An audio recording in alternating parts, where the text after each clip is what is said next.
Tahukah kalian bahwa ada seorang sultan yang menjadi kunci utama kembalinya Papua ke pangkuan Indonesia? Bayangkan, di tengah tekanan kolonial Belanda yang begitu kuat, seorang pemimpin dari Kesultanan Tidore berdiri tegak menantang penjajah demi persatuan bangsa. Kita tidak hanya bicara soal tahta atau kekuasaan, tapi soal pengorbanan dan visi luar biasa yang melampaui zamannya sendiri. Siapakah sosok misterius namun perkasa ini yang namanya mungkin jarang kalian dengar di buku teks? Mari kita selami lebih dalam kisah Sultan Zainal Abidin Shah, pahlawan yang mengukir sejarah dengan tinta keberanian. Selamat datang di kanal kami, tempat kita mengupas tuntas sejarah yang seringkali terlupakan oleh waktu. Hari ini, kita akan membahas perjalanan hidup Sultan Zainal Abidin Shah, dari tahtanya di Maluku Utara hingga perannya sebagai gubernur pertama Irian Barat. Kalian akan melihat bagaimana diplomasi dan keteguhan hati bisa mengubah nasib sebuah bangsa. Pastikan kalian menonton sampai habis, karena ada banyak fakta mengejutkan yang akan mengubah cara pandang kalian terhadap perjuangan kemerdekaan kita. Yuk, langsung saja kita mulai pembahasannya. Lahir pada awal abad ke-20 di lingkungan istana yang penuh tradisi, Zainal Abidin Shah tumbuh dalam suasana perlawanan yang kental. Sejak kecil, beliau telah menyaksikan bagaimana penjajah mencoba mengadu domba kerajaan-kerajaan di Nusantara. Pendidikan yang diterimanya bukan sekadar tentang memerintah rakyat, melainkan tentang menjaga kedaulatan tanah leluhur. Beliau memahami betul bahwa kekuasaan bukan tentang kemewahan, melainkan tentang tanggung jawab besar terhadap rakyatnya. Karakter kuatnya mulai terbentuk saat ia melihat ketidakadilan di depan matanya sendiri. Kesultanan Tidore memiliki sejarah panjang yang sangat dihormati, dengan wilayah kekuasaan yang membentang hingga ke daratan Papua. Hubungan antara Tidore dan Papua bukan sekedar hubungan politik, melainkan hubungan persaudaraan yang telah terjalin selama berabad-abad. Zainal Abidin Shah sangat menyadari warisan ini dan merasa memiliki kewajiban moral untuk melindungi wilayah tersebut. Namun, tantangan besar datang ketika kekuatan asing mulai mencoba memisahkan Papua dari identitas aslinya. Beliau tahu bahwa badai besar sedang mendekat dan ia harus bersiap. Pada tahun 1947, saat Indonesia sedang berjuang mempertahankan kemerdekaannya, Zainal Abidin Shah dinobatkan sebagai Sultan Tidore ke-40. Penobatannya terjadi di tengah situasi politik yang sangat labil di wilayah Indonesia Timur. Belanda berusaha keras menciptakan negara-negara boneka untuk melemahkan Republik Indonesia yang baru lahir. Namun, Sultan Zainal Abidin bukanlah sosok yang mudah untuk didikte. Beliau memiliki pendirian yang teguh bahwa masa depan Tidore dan seluruh wilayahnya berada di dalam bingkai kesatuan Indonesia. Belanda mencoba mendekati Sultan dengan berbagai janji manis dan tawaran kekuasaan yang menggiurkan. Mereka berharap Sultan akan mendukung pendirian negara Indonesia Timur yang berada di bawah pengaruh mereka. Namun, Sultan Zainal Abidin Shah justru menunjukkan sikap yang sangat berani dan diplomatis. Beliau seringkali melakukan pertemuan rahasia dengan para pejuang kemerdekaan untuk memastikan bahwa langkahnya sejalan dengan perjuangan pusat. Strategi ini sangat berisiko, namun beliau tidak kemungkinan terburuk sekalipun. Konflik mengenai status Irian Barat menjadi semakin memanas setelah konferensi Meja Bundar tahun 1949. Belanda tetap bersikeras untuk mempertahankan wilayah tersebut sebagai koloni mereka, sementara Indonesia menuntut penyerahan sepenuhnya. Disinilah peran Sultan Zainal Abidin menjadi sangat krusial, karena secara sejarah, Tidore memegang kedaulatan atas sebagian besar wilayah di sana. Beliau tidak hanya diam. Beliau mulai menyuarakan aspirasi rakyat Papua yang ingin bergabung dengan Indonesia secara terbuka di kancah internasional maupun domestik. Beliau menegaskan bahwa kedaulatan Tidore atas Papua adalah bukti tak terbantahkan bahwa wilayah itu adalah bagian dari Indonesia. Argumen historis ini menjadi senjata diplomasi yang sangat kuat bagi pemerintah Indonesia di PBB. Sultan Zainal Abidin Shah bekerja bahu-membahu dengan Presiden Soekarno dalam menyusun strategi politik luar negeri. Keduanya memiliki visi yang sama. Tidak ada kemerdekaan penuh bagi Indonesia selama Irian Barat masih di bawah kaki penjajah. Hubungan antara Sultan dan Soekarno pun semakin erat dalam perjuangan ini. Pada tanggal 17 Agustus 1956, sebuah langkah berani diambil oleh pemerintah Indonesia dengan membentuk Provinsi Perjuangan Irian Barat. Yang sangat menarik, Ibu kota provinsi ini sementara ditempatkan di Soaciu, Tidore. Siapa lagi yang paling pantas memimpin provinsi ini selain sang sultan sendiri? Sultan Zainal Abidin Shah pun resmi dilantik sebagai gubernur pertama Irian Barat. Pelantikan ini bukan sekedar seremoni, melainkan pernyataan perang administratif terhadap klaim Belanda yang masih bercokol di tanah Papua. Sebagai gubernur, tugas sultan tidaklah mudah, karena ia memimpin sebuah wilayah yang secara fisik masih dikuasai oleh militer Belanda. Beliau harus menjalankan pemerintahan dari pengasingan administratif di Tidore, sambil terus mengobarkan semangat perlawanan rakyat di Papua. Sultan menggunakan jaringan tradisional dan adatnya untuk mengirimkan pesan-pesan nasionalisme ke pelosok-pelosok desa di Irian Barat. Intelijen Belanda pun mulai merasa terancam dengan pengaruh besar sang sultan yang mampu menembus blokade mereka. Belanda mencoba melakukan tindakan represif dengan membatasi ruang gerak sultan dan mencoba menyuap tokoh-tokoh adat di Papua. Namun, karisma Sultan Zainal Abidin Shah sudah terlalu mengakar di hati masyarakat Maluku dan Papua. Beliau dikenal sebagai pemimpin yang adil dan tidak mau kompromi dengan penjajah.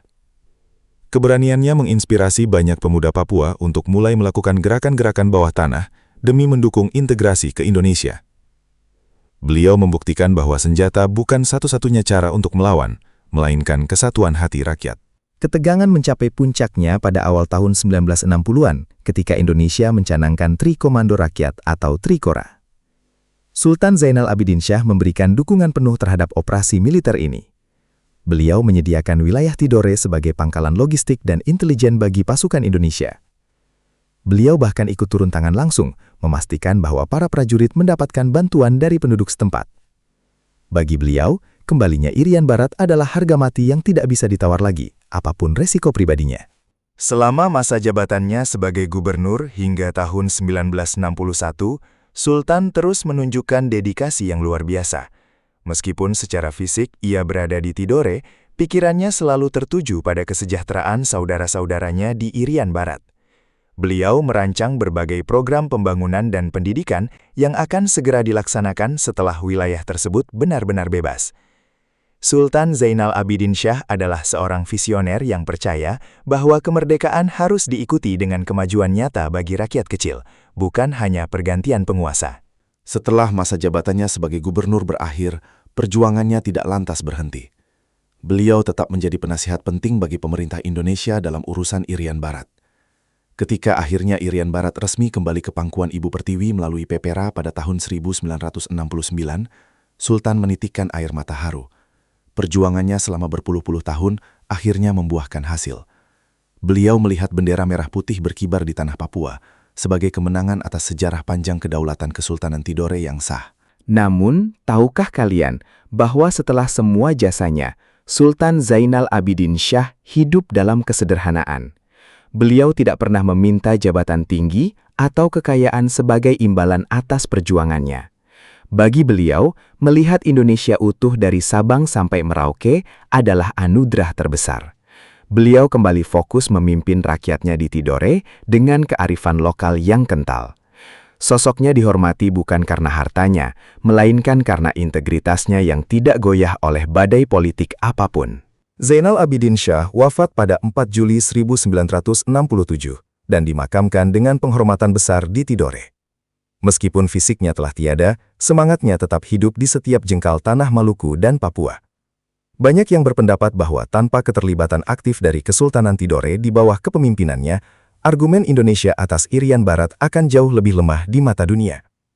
Beliau adalah jembatan sejarah yang menyatukan dua wilayah besar dalam satu nafas kebangsaan yang kuat. Baru pada tahun 2020, pemerintah Indonesia secara resmi menetapkan Sultan Zainal Abidin Shah sebagai pahlawan nasional. Gelar ini merupakan pengakuan yang sudah sangat lama dinantikan oleh masyarakat Maluku Utara. Ini membuktikan bahwa sejarah mungkin bisa tertunda untuk diceritakan, namun kebenaran perjuangan akan selalu menemukan jalannya. Kini namanya diabadikan di berbagai tempat, namun yang paling penting adalah namanya abadi dalam catatan sejarah sebagai penjaga gerbang timur Nusantara. Kisah beliau mengajarkan kita bahwa persatuan Indonesia bukan hanya soal geografi, tapi soal sejarah dan janji setia antar saudara. Papua adalah bagian dari kita, karena kita memiliki akar yang sama, yang dipupuk oleh keberanian para pendahulu seperti Sang Sultan.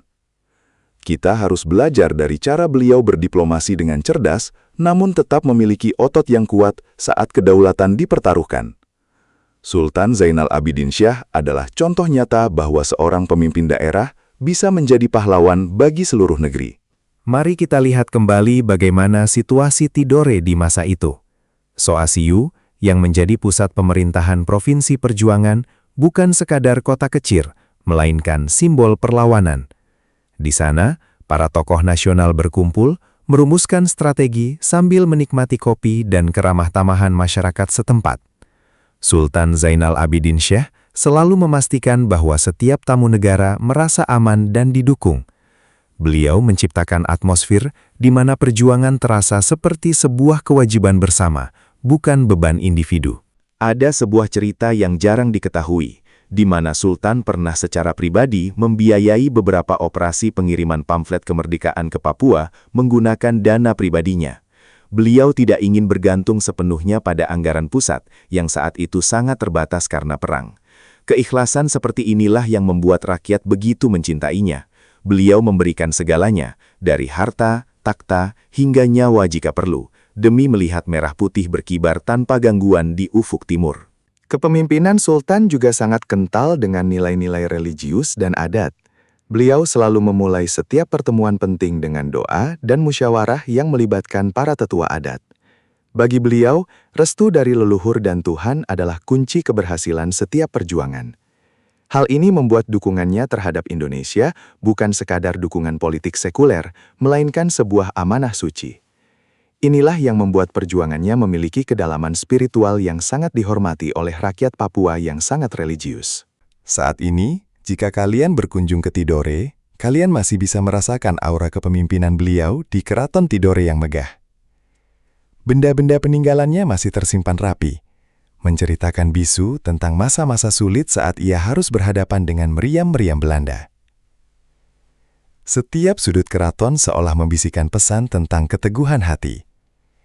Sultan Zainal Abidin Syah telah tiada, namun warisan mentalitas pemenangnya harus tetap kita jaga, agar Indonesia tidak mudah dipecah belah oleh kepentingan asing di masa depan.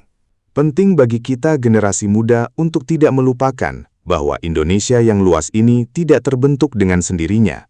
Ada air mata dan peluh dari para sultan, raja, dan rakyat jelata yang bersatu.